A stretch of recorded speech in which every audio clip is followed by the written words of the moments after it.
Melbourne টেস্টের গুরুত্বপূর্ণ এক সিদ্ধান্ত নিয়ে আলোচনায় বাংলাদেশে আম্পায়ার শরফুদ্দৌলা। প্রযুক্তিকে তোয়াক্কা না করে জয়সওয়ালকে দেয়া আউট নিয়ে তোলপাড় ক্রিকেট বিশ্ব।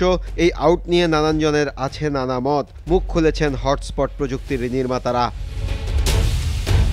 তারা বলছেন এখানে শব্দ সঠিকভাবে বোঝা যায়নি। যদি এই টেস্টে হটস্পট প্রযুক্তি ব্যবহার করা হতো তবে বোঝা যেত। ভারত অস্ট্রেলিয়া সিরিজে হটস্পট প্রযুক্তির বদলে স্নিকোমিটার ব্যবহার করা হচ্ছে। টেস্টের ৭১তম ওভারে পেট কামিন্সের করা লেগ স্ট্যাম্পের বাইরের দিকে করা বলে ব্যাট চালান জয়সওয়াল। বল উইকেটরক্ষক অ্যালেক্স কেরের হাতে যেতেই অস্ট্রেলিয়া আউটের আবেদন করে, কিন্তু মাঠের আম্পায়ার ওয়েস্ট ইন্ডিজের জুয়েল উইলসন আউট দেননি। রিভিউ নেয় অস্ট্রেলিয়া, আউট দেন তৃতীয় আম্পায়ার।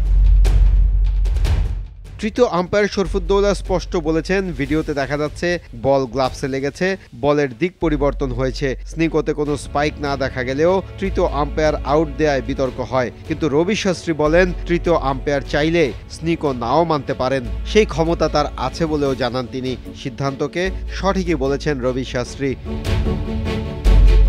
আরও একটি কারণে এই সিদ্ধান্তকে সাহসী বলছেন ক্রিকেট বিশ্লেষকরা। স্নিকোর মাইক থাকে স্ট্যাম্পের পেছনে মাটির নিচে।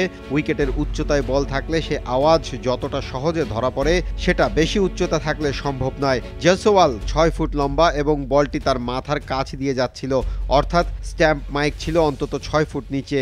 সেই কারণে গ্লাভসের মতো নরম জিনিসে বলের স্পর্শ ধরা নাও পড়তে পারে স্নিকোতে। তাই তৃতীয় আম্পায়ার তার পর্যবেক্ষণকে গুরুত্ব দিয়েছেন। তৃতীয় আম্পায়ারের সিদ্ধান্তকে তাই অনেকেই সাহসী সিদ্ধান্ত বলে মনে করছেন। গুরুত্বপূর্ণ এই টেস্টের ভাইটাল এমন মুহূর্তে এমন কঠিন ও সাহসী সিদ্ধান্ত দেয়ায় শরফুদ্দৌলা সৈকতকে বাহবা দিচ্ছেন অনেকেই। মাহফুজুল ইসলাম, RTV।